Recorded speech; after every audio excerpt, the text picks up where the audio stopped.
Konnichiwa minasan, o genki desu ka? J'espère que vous allez bien, et pour ce Kirokiji, parlons de ces personnages virtuels, chanteurs et chanteuses, qui n'existent pas, mais qui pourtant nous font danser et chanter sur des rythmes électroniques. Je veux parler bien sûr des Vocaloid. Mais d'abord, intro.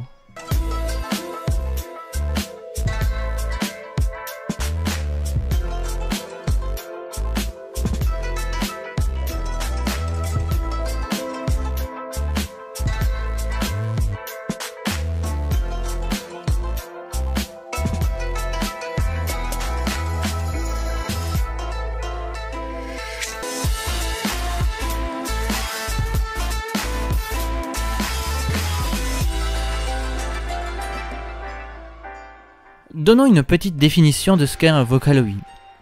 Vocaloid est le nom d'un logiciel de synthèse vocale développé par la Yamaha Corporation en 2004, permettant à un utilisateur de créer une chanson en saisissant une mélodie et des paroles. Ces dernières s'inscrivent sur chaque note de la mélodie.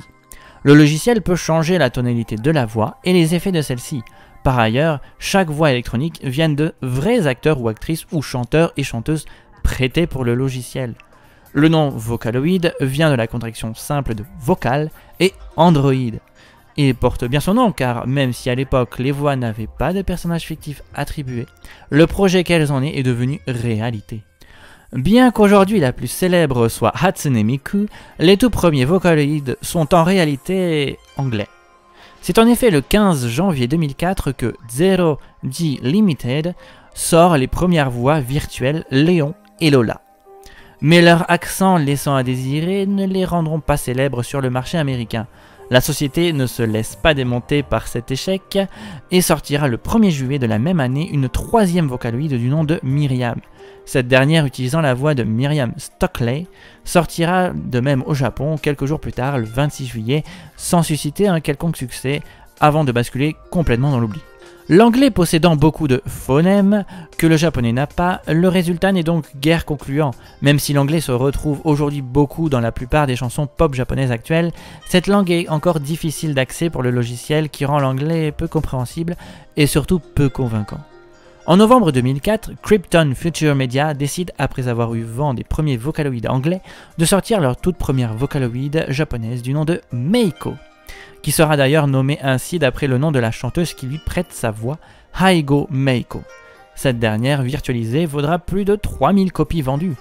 Son personnage sera d'ailleurs dessiné sur le boîtier à l'époque par Shogo Washizu dans un style animé, ce qui influencera beaucoup les ventes. Assez fiers d'eux, le 17 février 2006, 2 ans après, ils sortiront le premier Vocaloid mâle du nom de Kaito, né du pré de la voix du chanteur Fuuga Naoto. Mais celui-ci suscite un échec et incitera les développeurs à ne pas sortir de chanteurs virtuels masculins pendant un certain temps. C'est le 31 août 2007 que Krypton Future Media fait naître la plus célèbre Vocaloid qu'on connaît aujourd'hui, Hatsune Miku, créée avec la participation de la Yamaha Corporation, cette même dernière qui construit des motos. Ce logiciel plus performant que les précédents verra naître les faux jumeaux Kagami-Neren et Rin, suivis bientôt par Megurine Ruka et Kamui Gakupo, ainsi qu'une multitude d'autres personnages hauts en couleur. Megurine Ruka étant la toute première Vocaloid à avoir du succès avec ses chansons en anglais. En 2008, le programmeur Yu Higuchi sort un programme nommé Miku Miku Dance, MMD pour les connaisseurs, ou appelé aussi Vocaloid Promotion Video Project, VPVP, qui permettra d'animer les personnages, entre autres pour chorégraphier leurs chansons. La star Hatsune Miku apparaît pour la première fois le 31 août 2007, comme je l'ai dit précédemment, et sa voix nous vient de la chanteuse doubleuse Saki Fujita. Selon les développeurs, elle aurait 16 ans, ferait 1,58 m et pèserait 42 kg. Tout en turquoise, comme le bleu azur du ciel, son objet fétiche est le poireau, dont elle chante ses louanges dans la chanson Popipo d'ailleurs. Car oui, chaque Vocaloid a son objet fétiche, comme par exemple Kaito avec la crème glacée. Pour ce qui est de son prénom et de son nom, Hatsune vient du kanji premier et son, tandis que Miku n'est autre qu'une variante de la prononciation du mot Mirai qui signifie avenir. Elle s'appelle donc littéralement premier son de l'avenir. Bien sûr, aujourd'hui il doit exister plus d'1 million d'autres Vocaloid officiels comme non officiels, allant jusqu'à 4 générations même. Par ailleurs, tout le monde veut un Vocaloid aux couleurs de son pays, et il existe désormais des Vocaloids américains, coréens, chinois et encore français.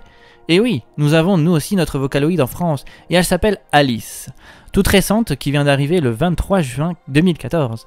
Bon, ce n'est pas vraiment une Vocaloid, mais elle a été produite par le logiciel Sevio, plus performant pour parler que chanter.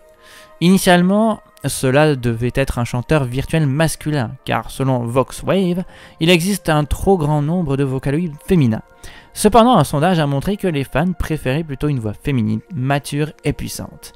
Sa voix nous vient de la chanteuse de YouTube au surnom de Pousset. Elle ne représente pas seulement la France, mais tous les pays francophones, et son nom Alice a aussi été choisi pour qu'il soit facile à prononcer en japonais comme en français, avec consonance douce et agréable.